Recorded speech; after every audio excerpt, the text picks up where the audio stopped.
If you want to become a Gangplank main, it is very important that you prepare accordingly to your matchup. Preparation is already half the battle. That's why in this video I will give you an in-depth explanation on what runes to take and in which matchups. So let's get straight into it. Let's start with the first keystone and the most popular one, First Strike. First Strike is a rune that offers you gold and extra true damage on each proc. It goes on cooldown after using it or if you get hit first.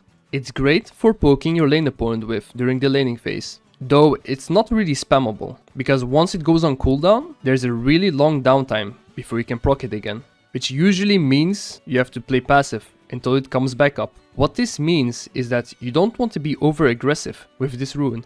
First Strike is a rune that helps you be stable. You need to save up your mana early game and only go for poke when First Strike is ready. This way you make sure that you have the maximum damage output by always having barrels and by having enough mana for Q. You also need to make sure that you're able to proc it. This means that you need to be able to get the first hit. This is usually done by outranging your opponent. Gangplank's two relevant abilities for this are his Q and E. If you can outrange your laner with these two abilities, you can safely proc First Strike as many times as you want. And that's what you want to be looking for. Good examples of First Strike matchups are Garen, Shen, Poppy, Cassante.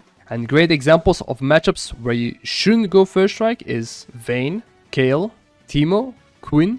The pros of First Strike after the laning phase is that you will find yourself with a lot of extra gold that will help you get to your item spikes faster. And the second pro is that the bonus damage scales really well with all your damage abilities like your Q, your barrels and your ultimate. Now for the rest of the rune page, you want to take cashback 100% of the time. The only time I don't take cashback is in mid lane, and instead I opt for magical footwear. The reason is because boots can be very important to buy early in top lane. In certain matchups you need to dodge abilities or you need to escape ganks, while in mid lane this is less relevant. Under cashback you have the option between triple tonic or biscuits. Generally biscuits is a lot better and safer, because GP tends to go quickly. Triple tonic does have its benefits though. You should take this if you plan to play aggressive, but I think generally biscuits is the more reliant option to go here.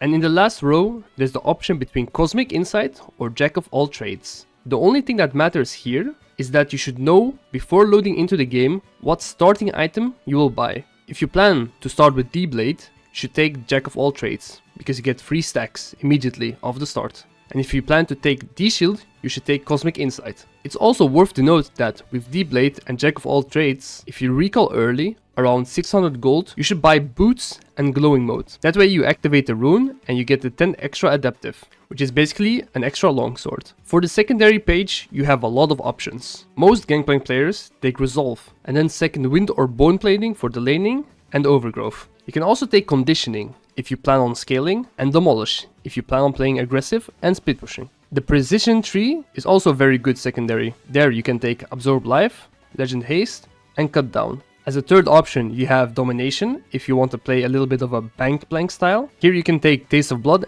and Treasure Hunter. Ultimate Hunter is also viable, but I personally only take this if I'm playing HaytemGP. And the last option for your secondary rune page is Sorcery. Sorcery is kind of the same as the Precision tree. Only difference is there are no real options here for sustain. There's only pure damage and scaling. Now let's move on to our secondary keystone, which is Grasp of the Undying. Grasp activates when you go in combat and makes your next auto attack deal extra magic damage. It also increases your max HP and heals you for a little bit. Grasp is the only rune that makes GP a threat in close range combat. The way you want to play with Grasp is you want to keep it up as much as possible. This works by auto-attacking the minions or even hitting your barrels. And you want to look for short trades. Do not spam Q in the early levels. This used to be the Grasp playstyle of the past, where you would just brain dead spam Q on your opponent and it would do insane amounts of damage. But that's not the case anymore. Q's base damage is way too low now in the early game,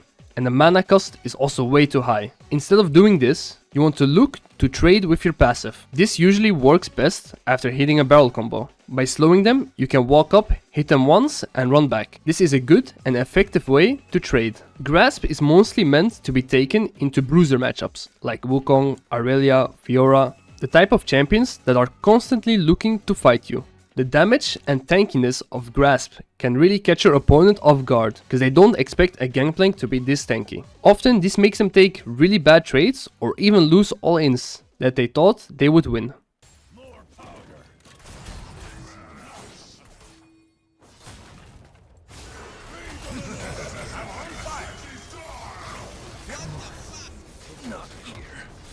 Oh, he won that.